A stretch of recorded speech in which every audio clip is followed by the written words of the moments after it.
Good morning friends, आप लोग कैसे हैं? ठीक ठाक हैं? आज हम लोग CTET 2020 एग्जाम किस तरह से क्रैक करें, इस पर हम लोग बात करेंगे। और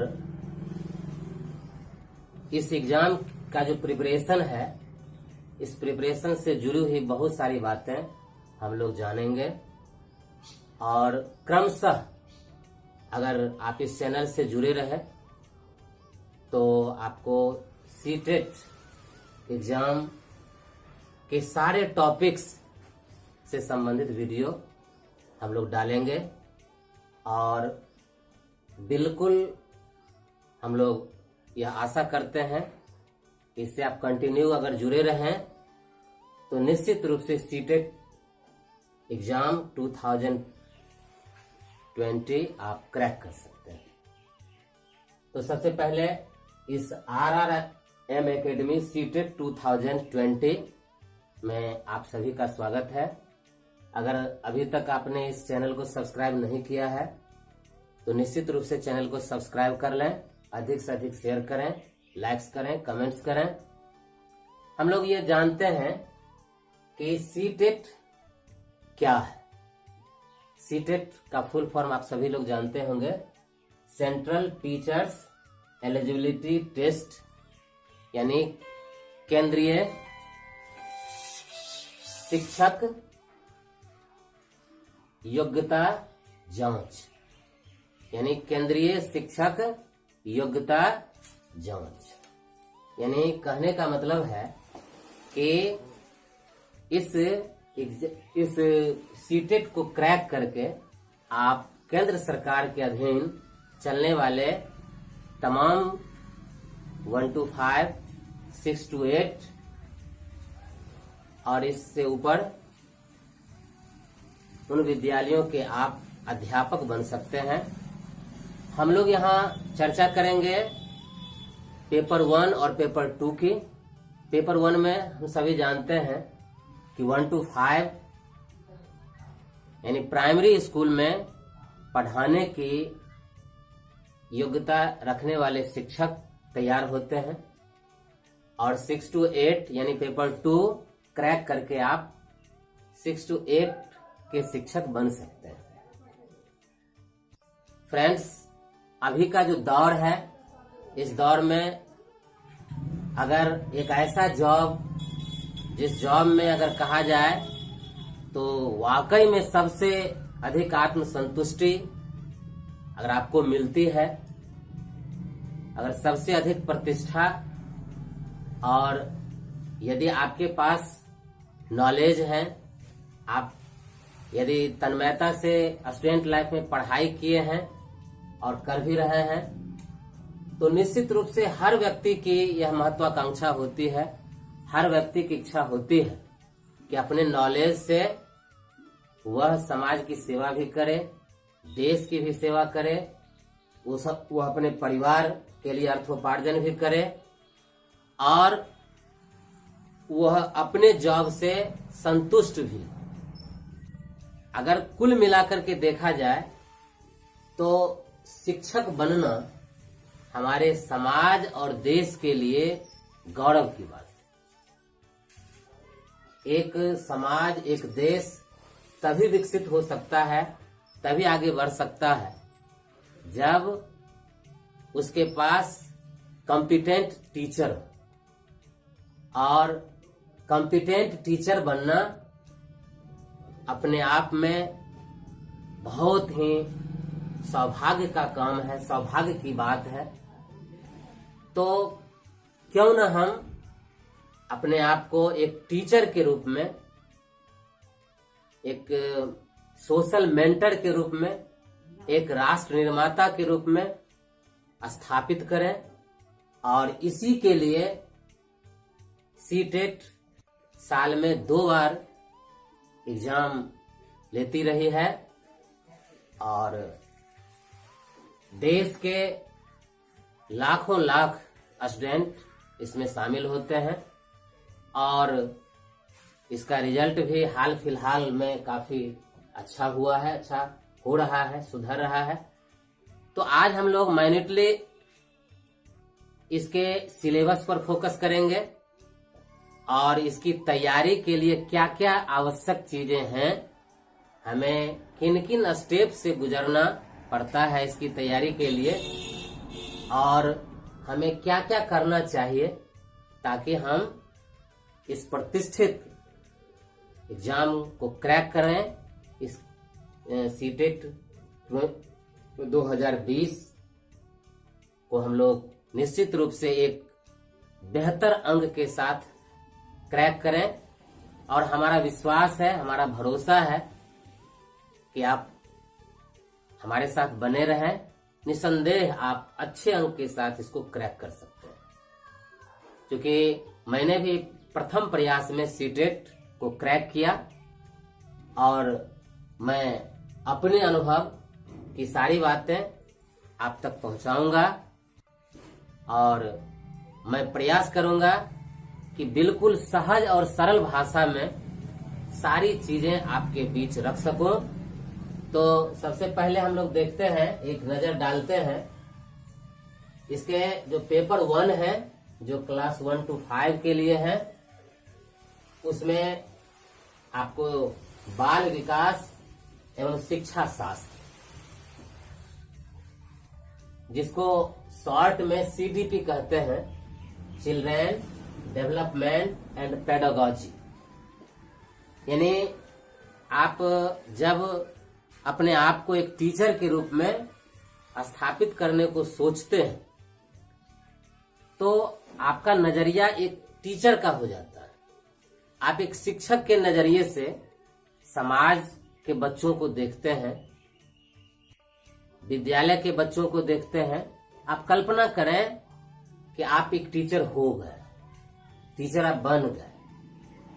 क्योंकि होता क्या है कि पावर ऑफ स्पोकन वर्ड्स, बोले हुए शब्दों की शक्ति बहुत बड़ी होती है। अगर हम बिल्कुल कमिटेड हो जाएं किसी भी काम को करने के लिए, तो उस बोले हुए शब्द की इतनी ताकत होती है कि हमें वो उसी दिन से दिशा निर्देश देने लगता है, हम अपने आप को उस रूप में ढालने लगते हैं। तो आप कल्पना करें कि आप एक टीचर हो गए, आप विद्यालय में हैं, आपके विद्यालय में बच्चे पहुंचना शुरू कर दिए, पहुंच रहे हैं। अब आप उन बच्चों को देखेंगे तो पाएंगे कि ये बच्चे अलग अलग परिवार से आ रहे हैं, जिनके रहन सहन का तौर तरीका अलग अलग है, जिनके एक तरह से कहा जाए सोचने की जो शक्ति है वो अलग अलग है, जिनके पास जो मेधा है वो अलग अलग है, जिनके पास क्षमताएं हैं वो अलग अलग हैं सीखने की। और पारिवारिक जो बैकग्राउंड है, पृष्ठभूमि है, हेरिडिटी है, उनका जो व्यवहार है, उनकी जो बोलचाल की भाषा है, वो सब कुछ अलग अलग है। अब अलग अलग परिवेश से बच्चे हमारे विद्यालय आते हैं, अलग अलग बोली, अलग अलग भाषा वाले बच्चे हमारे विद्यालय में आते हैं। तो हम उनको एक वर्ग में बिठाते हैं, उनको एक मतलब एक लर्निंग जो स्टेज है, लर्निंग जो कैपेबिलिटी है, या लर्निंग अधिगम जो सीमा है, उसके आधार पर हम उनको अलग अलग क्लास में बैठाते हैं। अब हमारे लिए एक क्लास में 40 बच्चे हैं, या एक क्लास में जितने भी बच्चे हैं उनको पहचानना, उनकी क्षमता को आंकना, उनके व्यवहार को परखना, उनकी मनोविज्ञान को देखना, ये हमारे लिए एक चुनौती। और इस चुनौती का हल आप बिल्कुल आसानी से कर सकते हैं जब आप उनके विकास के बारे में जानेंगे, बाल विकास के बारे में जानेंगे। बच्चों का जो विकास है, चाइल्ड डेवलपमेंट, उसके बारे में जब आप जानेंगे तो आप धीरे धीरे उन्हें पहचानना शुरू कर देंगे, उनकी क्षमता को समझना शुरू कर देंगे और उनकी जो समस्याएं, उनकी जो भावनाएं, उन भावनाओं को आप समझना शुरू कर देंगे। इसीलिए इसमें जो है बाल विकास एवं शिक्षा शास्त्र, शिक्षा शास्त्र में उन सारे चीजों को रखा जाता है जिसके अंतर्गत उन बच्चों को समझना, परखना और उन्हें किस तरह से हम अपने नॉलेज को डिलीवर करते हैं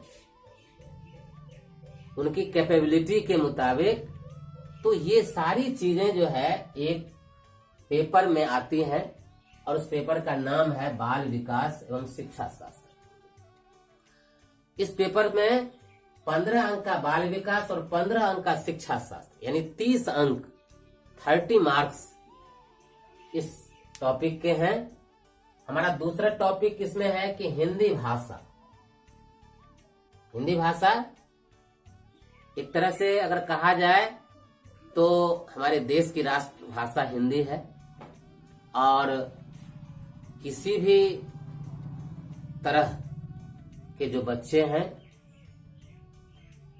उनके बीच जो संप्रेषण है, तो संप्रेषण की भले स्थानीय भाषा हो सकती है, लेकिन राष्ट्रभाषा एक संप्रेषण का माध्यम है और उस भाषा का ज्ञान हमें होना चाहिए।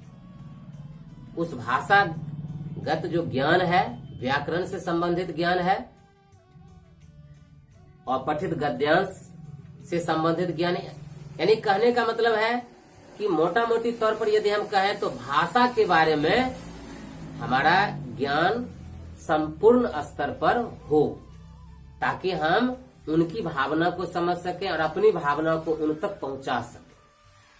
तो ये चीजें हमारे अंदर होनी चाहिए और उस भाषा को हम किस तरह से उनके बीच परोस सकते हैं, किस तरह से हम उनके बीच ले जा सकते हैं ताकि बड़ी आसानी से सुगमता पूर्वक हमारी बात को वो समझ सकते हैं या हम उनकी क्षमतानुसार अपनी बात को पहुंचा सकते हैं। तो इसके लिए हिंदी भाषा 15 अंक और हिंदी भाषा शिक्षा शास्त्र 15 अंक, यानी 30 अंक का यह पेपर है। फिर हमारा एक सेकेंड लैंग्वेज में हम जो भी लैंग्वेज देते हैं उस लैंग्वेज से संबंधित प्रश्न पूछे जाते हैं। मान लीजिए कि सेकेंड लैंग्वेज हमने इंग्लिश दिया, तो इंग्लिश लैंग्वेज से 15 अंक और इंग्लिश लैंग्वेज पेडागोजी से 15 अंक। यानी कहने का मतलब है कि इंग्लिश लैंग्वेज में जो भी चीजें हैं आमतौर पर इतनी जानकारी हमें होनी चाहिए ताकि हम इंग्लिश को समझ सकते हैं। इंग्लिश के जो सब्जेक्ट्स हैं उनको हम उन बच्चों के बीच ले जा सकते हैं, उनकी जानकारी हम दे सकते हैं और इंग्लिश जो सब्जेक्ट है उसको हम किस तरह से डिलीवर कर सकते हैं, उसका जो शिक्षा शास्त्र है, उसका जो पेडागोजी है, इसके संदर्भ में भी हमारी जानकारी उत्कृष्ट होनी चाहिए। और यह जो है 15 अंक का यह भी है। तो इस तरह से इंग्लिश लैंग्वेज का 15 अंक, इंग्लिश लैंग्वेज पेडागोजी का 15 अंक, यानी 30 अंक इसका। इसके बाद चूंकि 1 to 5 में जो टीचर हैं उन्हें लगभग सभी विषयों की जानकारी होनी चाहिए। 1 to 5 के जो टीचर होते हैं वो सब्जेक्ट स्पेशलिस्ट नहीं होते, वे किसी भी विषय को पढ़ाने की क्षमता लिए हुए होते, संपन्न होते हैं। तो इस अर्थ में अगर कहा जाए तो उन्हें गणित की भी जानकारी बेहतर होनी चाहिए। 1 to 5 के बच्चों का जो मिनिमम लर्निंग लेवल है उस मिनिमम लर्निंग लेवल के जो टॉपिक्स हैं उस टॉपिक्स की अच्छी जानकारी उनके पास होनी चाहिए, ताकि उस टॉपिक्स को वो पढ़ा सकते हैं, वो अच्छी तरह से अध्यापन कर सकते हैं और वे बच्चे उस टॉपिक्स के बारे में अच्छी तरह से नॉलेज ले सकते हैं, वो ग्रास्प कर सकते हैं। तो गणित 15 अंक का और गणित शिक्षा शास्त्र यानी गणित का जो पेडागोजी है, गणित किस तरह से पढ़ाएंगे, किस मेथड का उपयोग करेंगे और हमारे पढ़ाने की जो शैली है, पढ़ाने का जो कौशल है वो किस तरह का होना चाहिए। तो ये पेडागोजी है। इस शिक्षा शास्त्र से संबंधित भी 15 अंक, तो 15-15 30 अंक। इस तरह से गणित का 30 अंक। फिर अब इन्वायरमेंट, पर्यावरण, 1 to 5 में जो बच्चे हैं वो पर्यावरण, साइंस और आर्ट्स, जिसको एसएसटी कहते हैं और साइंस कहते हैं, विज्ञान और जिसको हम सामाजिक विज्ञान कहते हैं, एक नेचुरल साइंस, एक सोशल साइंस। तो दोनों जो सब्जेक्ट्स होते हैं वे 1 to 5 में कंक्लूड होते हैं, वो एक ही पुस्तक में होते हैं और उसमें यह ध्यान दिया जाता है कि जो उनके आसपास की चीजें हैं, उनके अगल बगल की चीजें हैं, तो उनसे संबंधित जो अवेयरनेस है, उनसे संबंधित जो जागरूकता है उन बच्चों में उत्पन्न हो सके।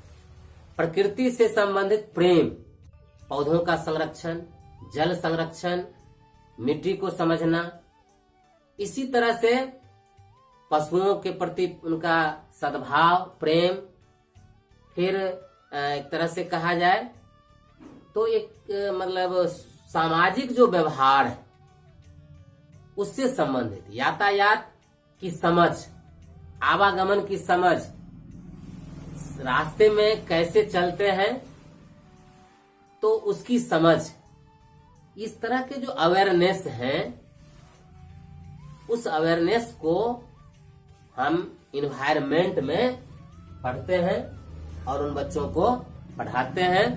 तो इससे संबंधित जो नॉलेज है, इससे संबंधित जो जानकारी है, इसको हम लोग इसी टॉपिक के अंतर्गत रखते हैं। तो इन्वायरमेंट का जो टॉपिक है, सब्जेक्ट है, इस सब्जेक्ट को हम अच्छे ढंग से जानकारी प्राप्त कर लेते हैं और यह जो है 15 अंक का। फिर इसका जो पेडागोजी है, पर्यावरण शिक्षण शास्त्र है, यानी हम पर्यावरण को किस तरह से डिलीवर करें, तो उसकी जानकारी का जो पेपर है वह भी 15 अंक का। तो 15-15 30 अंक। इस तरह से अगर देखा जाए तो ये कुल मिलाकर के 30 यानी 150 अंक की परीक्षा होती है और 150 अंक की परीक्षा में सामान्य कैटेगरी के जो स्टूडेंट हैं उनके लिए 90 अंक लाना आवश्यक है। लेकिन हमारा टारगेट ये रहता है कि हम 100 अंक से ज्यादा लाएं, 110, 120, क्योंकि जितना अधिक अच्छा नंबर हमें प्राप्त होता है हमें जॉब लेने में उतनी सहूलियत होती है। तो हमारा टारगेट रहता है कि हम 120 के आसपास अंक निश्चित रूप से लाएं। अब हम देखते हैं कि पेपर 2 क्लास 6 to 8 के लिए यह पेपर 2 है। इसमें भी 3 चीजें जो है कॉमन है, बाल विकास एवं शिक्षा शास्त्र, इसमें भी वही है 15-15 30 अंक का। हिंदी भाषा शिक्षा शास्त्र, इसमें भी 15-15 30 अंक। और इसमें भी English language, English language pedagogy 15-15 30 अंक। तो अगर कहा जाए तो यहाँ तक बिल्कुल हमारा सेम, ये हमारा यहाँ तक दोनों का सेम, कोई अंतर नहीं है। अगर हम 1 to 5 की तैयारी करें या 6 to 8 की तैयारी करें तो 30, 30, 30 यानी 90 अंक, और इसमें भी 30, 30, 30 90 अंक दोनों पेपर्स का कॉमन है। यानी फर्स्ट पेपर की हम तैयारी अगर कर लेते हैं तो सेकेंड पेपर में भी 90 अंक हमारा आ जाता है। अगर हम अच्छी तरह से तैयारी कर लें तो इस 90 में हम आसानी से 85 ला सकते हैं, 90 में 90 भी ला सकते हैं, या 80 तो कम से कम निश्चित रूप से ले आएंगे। अब आप कल्पना करें जब आप इसी 90 में 85, 80 के आसपास ले आते हैं तो इधर आपको मुश्किल नहीं है, और थोड़ा सा इधर आप प्रयास करते हैं तो आप 90 से ऊपर निश्चित रूप से ले आते हैं और क्रैक कर लेते हैं। और थोड़ा अगर हम सिंसियर हो जाएं तो हमारा अंक 120 निश्चित रूप से आ सकता है। हम देखते हैं कि क्लास 6 to 8 के लिए आगे 90 अंक के बाद जो है वह, अगर हम साइंस फैकल्टी में हैं, हमारा यदि साइंस से हम बीएससी किए हैं तो हमारा जो है साइंस एंड मैथ, इसमें 60 अंक का क्वेश्चन रहता है साइंस और मैथ से। अथवा यदि हम आर्ट्स फैकल्टी में हैं तो एसएसटी में 60 अंक। तो इस तरह से 90 अंक इधर और 60, या तो इस फैकल्टी में 60 या इस फैकल्टी में 60, तो 150 अंक का यानी 150 अंक का हमारा ये पेपर रहता है। और थोड़ा सा हम प्रयास करते हैं तो निसंदेह इसको पूरी तरह से इसके सिलेबस को हम कवर कर सकते हैं। सिलेबस इतना आसान और इतना सहज और सरल है कि आप एक बार हमारे वीडियो को आप देखेंगे तो आपको निश्चित रूप से लगेगा कि हम बिल्कुल आसानी से बेहतर अंक ले आ सकते हैं और इसको क्रैक कर सकते हैं। थोड़ा सा अब झलक हम देखते हैं कि ये जो एक तरह से जो सिलेबस है सीटीटी ने दिया है, उस सिलेबस की जो कुछ बातें हैं, जिन बातों को आप यदि ट्रेनिंग किए हैं, डीएलएड किए हैं या बीएड किए हैं या 2 वर्षीय कोई भी ट्रेनिंग का कोर्स आपने किया है, तो आपको ट्रेनिंग के सेशन में आप बहुत सारी चीजें जान गए होंगे और उन्हीं चीजों को यहाँ पर फिर से एक बार दोहरा लेना है, एक बार फिर से समझ लेना है। यदि आपने ट्रेनिंग के किसी टॉपिक्स को क्लियर नहीं कर पाए हो, कंसेप्ट क्लियर यदि नहीं हो पाया हो, तो चिंता की बिल्कुल भी बात नहीं, एकदम चिंता करने की आवश्यकता नहीं है। सारे टॉपिक्स के वीडियो आप तक पहुंच जाएंगे। आप इस चैनल पर बने रहें। थोड़ी सी अगर हम लोग देखते हैं, नजर डालते हैं, तो बाल विकास की अवधारणा आप जानते होंगे, ट्रेनिंग किए हैं बाल विकास की अवधारणा से संबंधित। उसके बाद समाजीकरण की प्रक्रिया, फिर कुछ ऐसे शिक्षा शास्त्री हैं जिनके विचार, वाइगोस्की, वोगलर। उसके बाद आपको बुद्धि निर्माण कक्षा कक्ष। अब जैसे मान लीजिए कि आपके पास अलग अलग परिवार से बच्चे आते हैं, आप उन बच्चों में कौन से बच्चे हैं जो आसानी से ग्रास्प करने वाले हैं, कौन से बच्चे हैं जिनके ग्रास्पिंग कैपेसिटी अलग है, उसमें आनुवंशिकता की बड़ी भूमिका होती है। फिर परिवार का जो पालन पोषण का स्तर है, फिर उस परिवार के अगल बगल का जो परिवेश है, इसका भी काफी व्यापक प्रभाव पड़ता है बच्चों के ऊपर। तो इस सब का अध्ययन आपको इसमें करना पड़ता है। इसके बाद है कि अगर जैसे मान लीजिए कि कुछ ऐसे बच्चे हैं जो निःशक्त हैं, अशक्त हैं, वो भी हमारे क्लास के अंग हैं, तो उनकी अशक्तता को समझना, उनकी जो पहचान है वो करना, और उनकी समस्याएं किस तरह से हम दूर कर सकते हैं, इसके बारे में जानकारी ले लेना। इसके बाद है एक बच्चा जो है वो एक अनुसंधानकर्ता के रूप में किस तरह से कारगर हो सकता है। कारण है कि हमारी बहुत सारी जो चीजें हैं, केस स्टडी है, वो बच्चों के आधार को ही मान करके हम उस केस स्टडी को आगे बढ़ाते हैं। तो हमारा जो बच्चों के ऊपर जो एक अनुसंधान है, अन्वेषण है, उसमें भी मतलब एक उसका क्या स्वरूप होता है उसके बारे में हम जान लेते हैं।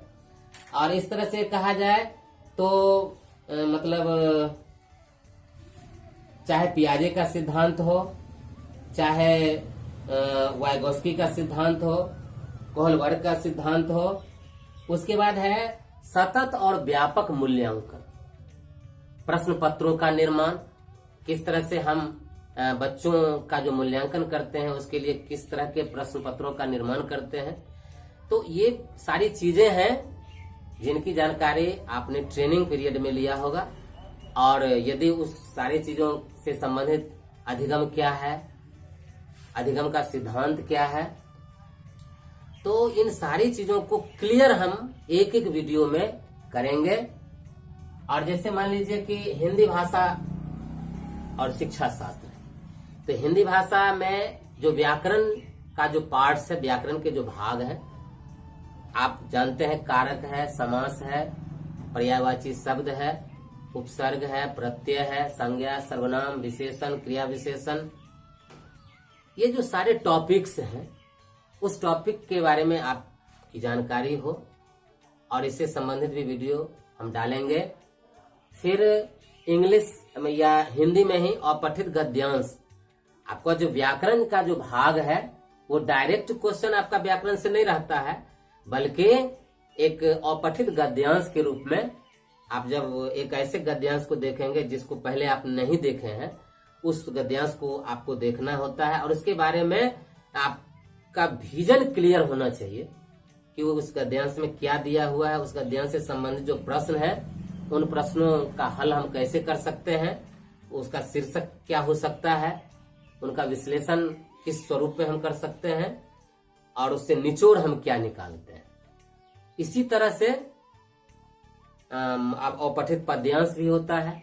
अपठित पद्यांश में ऐसे पद्यांश होते हैं कविता के रूप में जो पहले हम नहीं देखे होते हैं, तो उसको हम जब एकाएक देखते हैं तो उसके बारे में हमारा विजन क्या होता है, हम क्या उससे निष्कर्ष निकालते हैं, और उसमें छिपे हुए जो भाव है उसका निचोड़ हम क्या प्राप्त करते हैं, उसके आधार पर क्वेश्चन का जवाब किस तरह से देते हैं। तो ये हमारी जो क्षमता है, इस क्षमता का आकलन जो है वो होता है। इस तरह से फिर गणित है, गणित का कॉमन जो नॉलेज है, इसमें आपको चिंता करने की बात नहीं है कि गणित हमारा कमजोर है या अच्छा है। आपके पास एक मिनिमम लेवल का गणित का नॉलेज हो, जोड़ घटाव गुना भाग, या इस तरह से भिन्न का जोड़ भिन्न का घटाव, इस तरह से नॉलेज हो, और आपको इतनी आसानी से हम लोग बताएंगे कि आप बिल्कुल क्लियर हो जाएंगे। और फिर गणित का जो शिक्षा शास्त्र है उसके बारे में भी बिल्कुल आपको इस चैनल में बताया जाएगा और एक एक चीज को क्लियर किया जाएगा। फिर पर्यावरण के बारे में भी आपको जो मौलिक चीजें हैं वो सारी चीजें हम लोग वीडियो बना के डालेंगे। और फिर इसका जो पेडागोजी है, शिक्षा शास्त्र है, उसके बारे में भी आपका कंसेप्ट हम क्लियर करेंगे। फिर इसमें भी फॉर साइंस फैकल्टी के लिए भी साइंस एंड मैथ से संबंधित वीडियो भी हम लोग बनाएंगे, डालेंगे। और फिर इसका जो आर्ट्स फैकल्टी के जो हमारे स्टूडेंट हैं एसएसटी के लिए, तो इसके लिए भी हम लोग पर्याप्त जो मटेरियल है उसको हम लोग बिल्कुल सहज और सरल भाषा में इसको डालेंगे और बिल्कुल इत्मीनान से हम इसको हल कर सकते हैं। इंग्लिश में भी लैंग्वेज में आप जो ग्रामर पोर्शन है, तो ग्रामर में आपको डायरेक्टली ग्रामर से नहीं पूछा जाता है, अनसीन पैसेज के बारे में। अनसीन जो पैसेज है, चाहे प्रोज हो चाहे पोएट्री हो, तो उससे संबंधित जो आपका कंसेप्ट है उसको क्लियर हम लोग कराएंगे। कैसे हम अनसीन पैसेज को पढ़ते हैं, उससे कैसे अर्थ निकालते हैं, और फिर जो है क्वेश्चन कैसे हम लोग क्लियर करते हैं, इसके बारे में भी आपको शॉर्ट से शॉर्ट ट्रिक हम लोग बताएंगे कैसे उसको क्लियर कर सकते हैं कम से कम समय में। और फिर जो है इंग्लिश का जो पेडागॉजी है इसके बारे में भी हम लोग बात करेंगे। फिर इंग्लिश जो लैंग्वेज है उसमें जो ग्रामर पोर्शन के बहुत सारे पार्ट्स हैं जिसको आप नहीं समझ पाए होंगे उनको भी हम क्लियर करेंगे। तो इस तरह से अगर देखा जाए तो एक संपूर्ण रूप से प्रिपरेशन का जो एक स्टेप बाय स्टेप हमारा प्रोग्राम है वो आपके बीच जाता रहेगा और आप इस चैनल के साथ बने रहेंगे और इसकी हम बेहतर से बेहतर तैयारी करेंगे। हम लोग अगले वीडियो में बारी बारी से हम लोग एक एक टॉपिक पर चर्चा करेंगे। तो फ्रेंड्स फिर से रिक्वेस्ट कि चैनल को सब्सक्राइब करें, शेयर करें, कमेंट्स करें और लाइक करें। सो थैंक्स आप सभी को बहुत